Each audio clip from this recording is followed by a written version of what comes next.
Okay, Phil, going back then to the day itself and what happened, can I ask you to just rewind an hour or a few hours beforehand? Just give us a run into what happened before, where you were, what you were doing, what you were thinking, perhaps, and then lead us up to the actual burglary itself and um, it, everything. So don't think that people know. Obviously, don't what exactly happened. So can I ask you to start from the not only, but maybe a couple of hours before that, please. It's like I told you last time. Mates, we'd sort of been on like an all-day bender. We started, late morning. We'd have some money through, so we'd got a load of gear, some booze, and we're just on this bender really.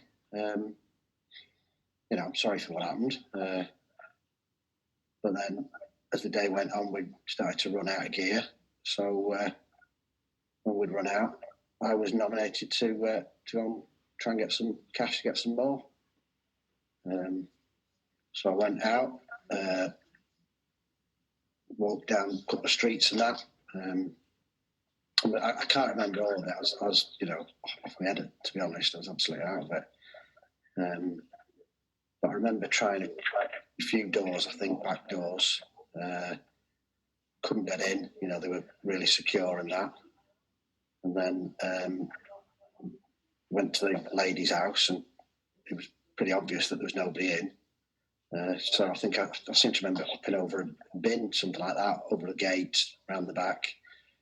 It was all in darkness. The lock was just, piss easy to break in. I just sort of popped it and went in the kitchen. I had a rummage around some drawers.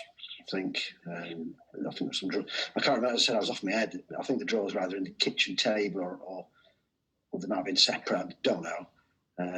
Found a handbag. I think there's 20 quid in it, from what I can remember. Which was, 20 quid, a couple of bags.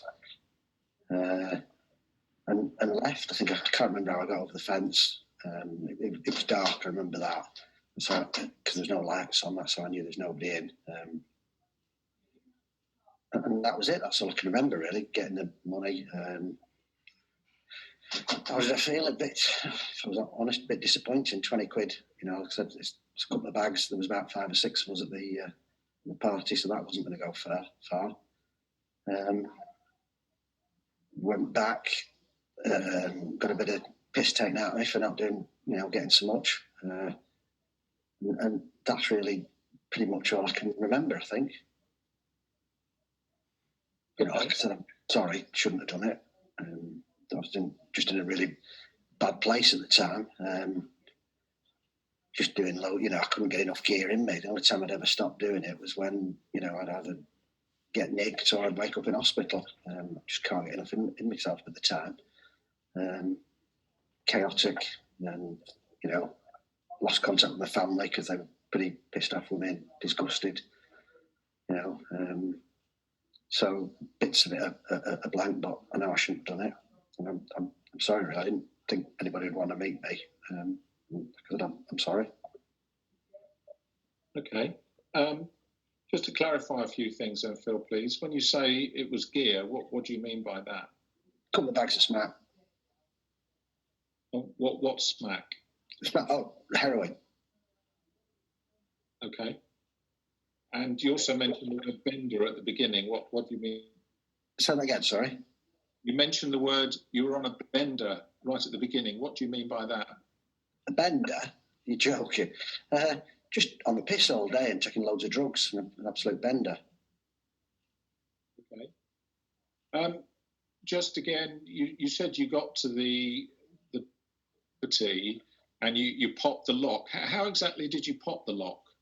Well, it was a really, I don't like to say this, I don't want to be too critical, but it was like a really flimsy lock, and I just sort of got the screwdriver, put it against it, bang it like that.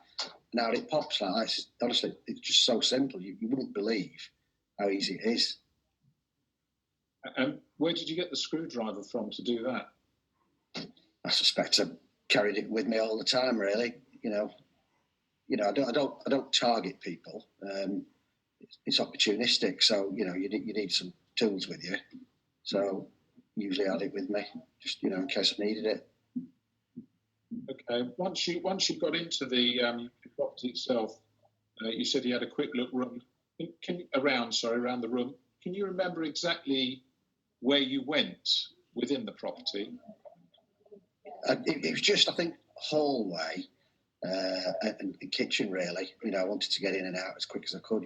I had no idea when someone was going to come back, so it was in and out, get a few quid, and off I went. Do you remember which room you went into exactly? Upstairs? Say again, sorry? Can you remember the rooms that you actually went into, downstairs, upstairs? I didn't go upstairs. Never go upstairs, mate. It's suicidal, that. If you're going to get caught, you'll get caught because you're upstairs. There's no way getting out, so I never go upstairs in anybody's house. All I can remember, as I say, I remember a biggish kitchen in the hallway, and I might have looked round a door and thought there's nothing in here worth nicking, I don't think. When I say nothing worth nicking, I don't mean like that. I mean nothing that I could take away and, sell quickly. How long do you think you spent in the property itself? Oh, definitely no more than 10 minutes. From what I remember, probably 5 minutes. As I say, it's a quick look round. A lot of people just leave loads of cash lying around, or they've got money boxes. So you'd look for those, grab anything that you think might be of value if somebody's left a box. So I'm in and out. I don't spend ages in there. And you said you found a handbag. Did you say you took the handbag with you? I think I did, really. I think I can't remember what was it. I think there was only some money in it, and I think I took it with me so I could have a proper look later. But in the end, I think as I was walking away, as I said, I was off my head at the time. As I was walking away, I think I just cobbed it somewhere.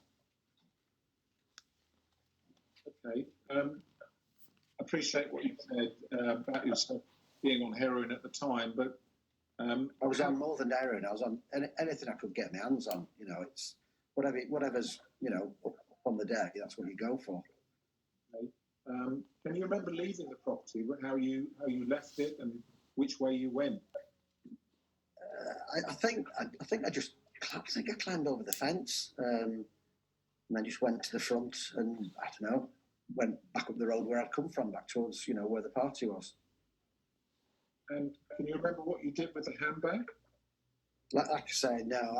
I think I cobbed it in some garden nearby, something like that. What do you mean by cobbed it? Sorry, I don't understand. Just threw it, just like chucked it like that. Okay. And what did you take from the handbag? Say again, sorry. What did you take from the handbag? What did I take from the handbag? Yeah. As I remember, just 20 quid. And then you said you got to your mates, to your friends, and spent the rest of the day with them. Yeah, well, I don't think we were there that much longer. Really. I think it sort of broke up because we'd now left, with no gear or anything. As I said, 2 bags didn't go a long way. So I think one or two of them had crashed out. We'd done that much, and there was 1 or 2 still around, and then we all went our separate ways. Okay. Who do you think's been affected by what you've done then, Phil? Obviously, the lady there couldn't have been very nice coming home and realising that somebody had been in a house. I don't know if she's got family, but if she's got family, then they've been affected, obviously. Again, can't be very nice. She's probably thought all this time that I've been upstairs, I've been rooting through drawers, and that. Well, I didn't. As I said, I never go upstairs, and that's the truth, honestly. And I think, before I went on that course in the Nick, I wouldn't really have given it a thought who'd been affected. That's, I didn't think about stuff like that because you know, you can't. It starts getting personal then. So I never really thought about it. But obviously, I went on that course, and you think about it, and you think, yeah, well, she will have been affected. Her family, probably neighbours as well, knowing that, you know, the house next door's been screwed. And it goes on and on, doesn't it? On that course, they talk about I think it's called the ripple effect or something. How it, you know, there's more and more people than you think been affected. But the lady herself, like I said, you know, I really want to say sorry. Okay. Well, I know I'm asking the questions, but she's still there. If you wanted to say anything to her personally, please go ahead. Well, like I said, I'm you know, I am sorry. And I'm not making excuses for myself. You know, I've been on drugs most of me. Well, I was going to say adult life even before then. And that's not an excuse, but it's just, you know, my dad and brothers were a bit like that as well. So it's almost as though it's going to happen to me, really. That's not an excuse. Trying to, you know, better myself, and Candy will probably tell you that I'm doing good. You know, I'm trying to get in a rehab. There's not much help for people like me, which is, you know, as I say, I'm not looking for sympathy, but I was in a bad place. But I've had time to think about it since. I am doing good, and I really want to say sorry, and I mean that, love. One final question for you from me, Phil, before I hand over to Shelley. How do you think, Lorna, you've also mentioned her family, obviously, how do you think they've been affected by what you've done? And if you could speak to her, direct your answer to her, please. I would think that probably every time they come home, they're probably worried somebody burgled the house. Probably not a nice feeling knowing you. I mean, I don't know how long she's lived there, but probably not a nice feeling if she's been there a while, knowing that somebody's been in your house. It's like invading your privacy or your space, isn't it? Really, it's quite a personal thing to know that somebody like me has been in your house. Like I said, I am sorry. I hope she believes that.